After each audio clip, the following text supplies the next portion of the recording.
is a Ruston Hornsby.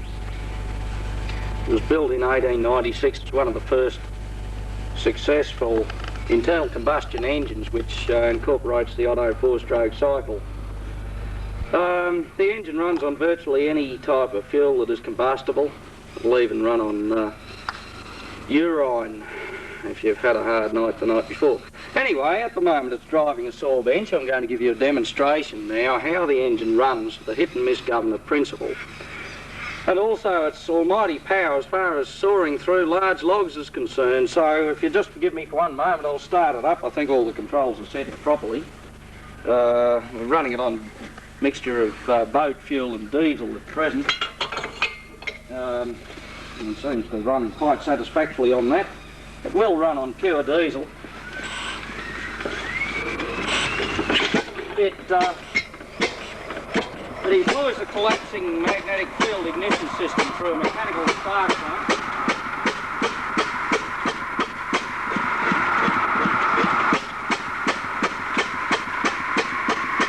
As you'll note by the tone of the engine, it does have a hit and miss governor.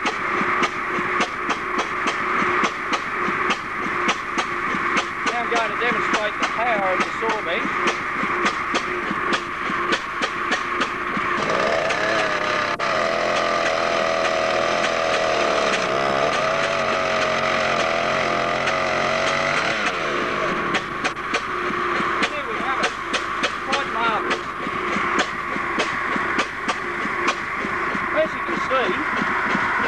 Ruston Hornsby engine, old as it might be,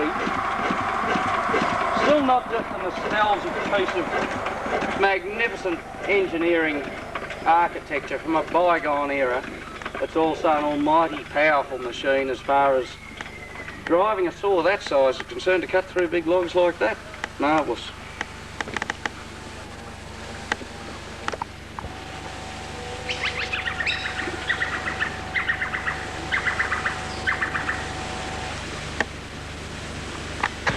This is an 1896 Ruston Hornsby internal combustion engine. It's one of the first successful internal combustion engines incorporating the Otto four-stroke cycle. The engine runs primarily on any combustible fuel whatever. At present it's running on a mixture of boat fuel and diesel. Doesn't seem to mind the boat fuel and diesel that much, but it will run on anything combustible at all. I'd say it would even run on urine if you'd had a hard night the night before. At present the engine is employed in driving a sawbench. The sawbench is approximately the same vintage as the engine, but I'm now about to give you a practical demonstration of the enormous power of this type of engine. Horizontal as it was, it's still very, very efficient concerned with the modern engines of today, almost 3/4 of a century after it was built. It employs the collapsing magnetic field ignition system through a mechanically operated spark plug and a hit and miss governor.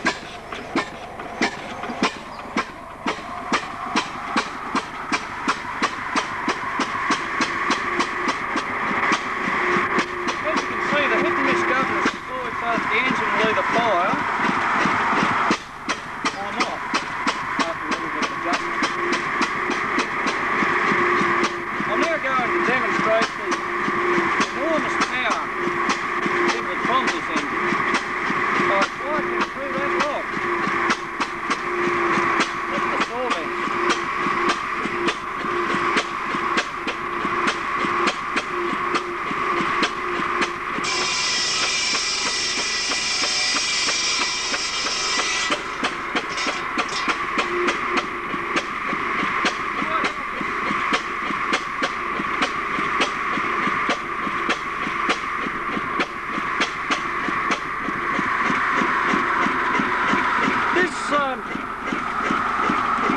Ruston Hornsby engine, built in 1896, is not only a magnificent example of engineering architecture from a bygone era, but it's also a marvellous step forward for man's achievements.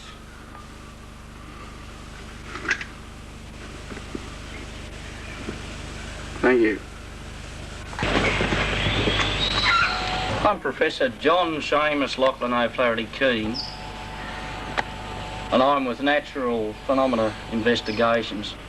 Earlier in 1974, I was asked by the CSIRO to do an investigation into inland rivers throughout Australia and the possibility of the French nuclear tests influencing the weather in as much as they're causing unnatural flooding of our waterways. I've at present investigated the Goulburn River near Nagambie, where, funnily enough, it's been alleged by the State Rivers and Water Supply Commission of Victoria that every year that the French have exploded nuclear devices in the South Pacific, unusually heavy rains have followed. Now, this being the year 1983, and several tests having been conducted, unnaturally heavy rains did fall, causing high waters and minor flooding. Last year, however, no flooding occurred, but the uncanny thing about that was that the French did not explode one nuclear device in the South Pacific. As you can see, at present the river is at its normal height.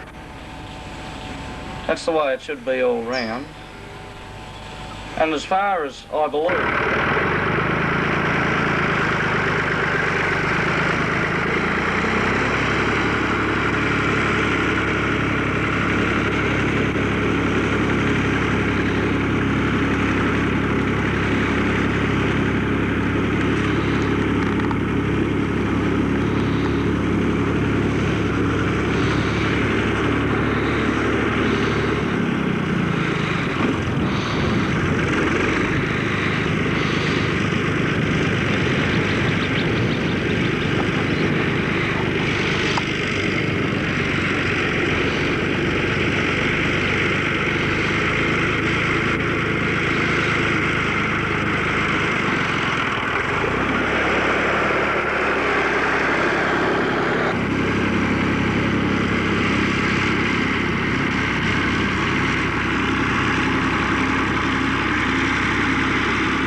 the mounting block from the engine now lies in the waters of the Goulburn. It's far beyond redemption down there.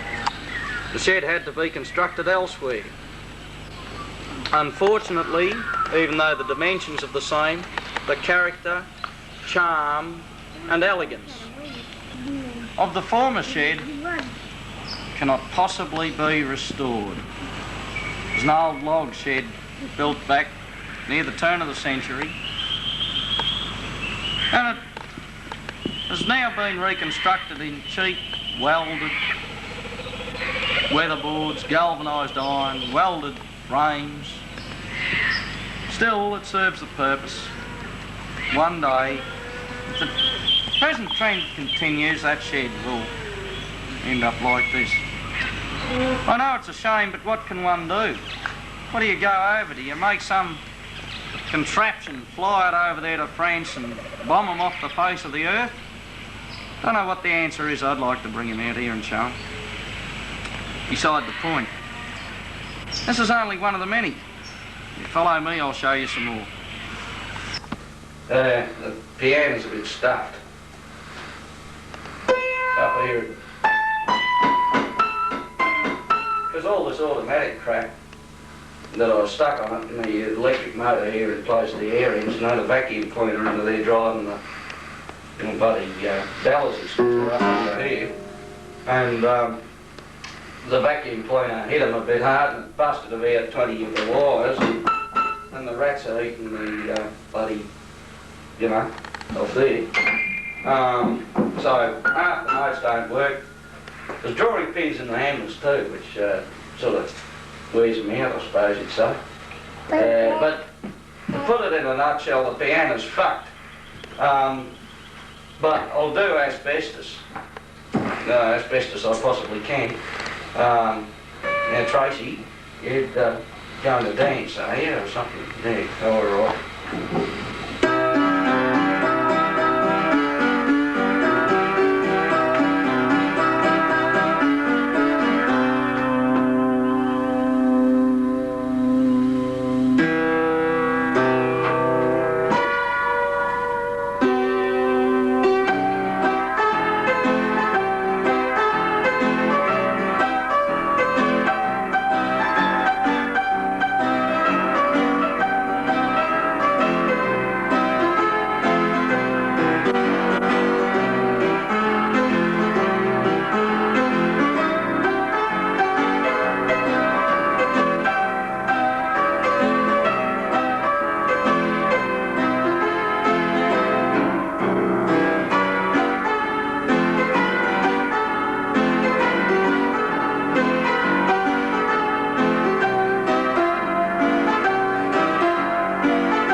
I couldn't do anything at the upper register because it's stuffed. But anyway, that's asbestos. Hose time.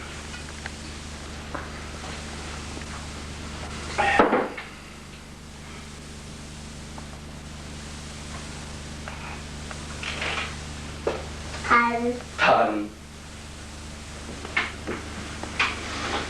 Yeah, well, I suppose you want another one? Yeah.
I'm getting a sore hand.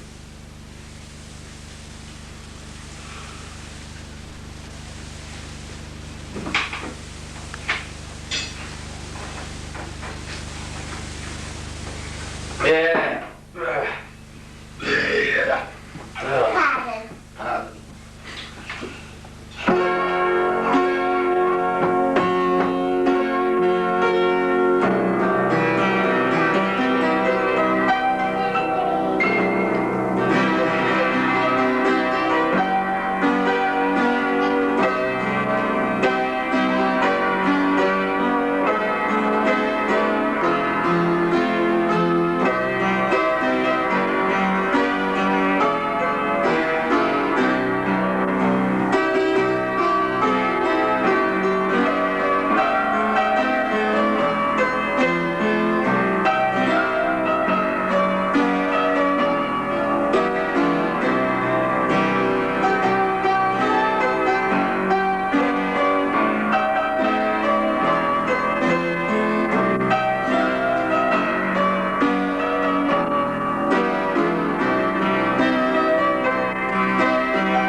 Not a bad day. Very pretty good, Pom. Bloody good. Oh, by the way, that's Ellie, that's Tracy, that's George, that's Jack Ponting. Good early. Oh, check. Hmm. You fed the cat? Yeah, I gave him a tin last night. I called him the night I passed on the road, but I think he'd fed them there. Oh, I probably did, yeah, because they're a bit bloated. Hey, look, as though they've been fed. Yeah. Bit of food. No, I don't know. I think that mother cat's up the duff again. Yeah, I think so. Yeah.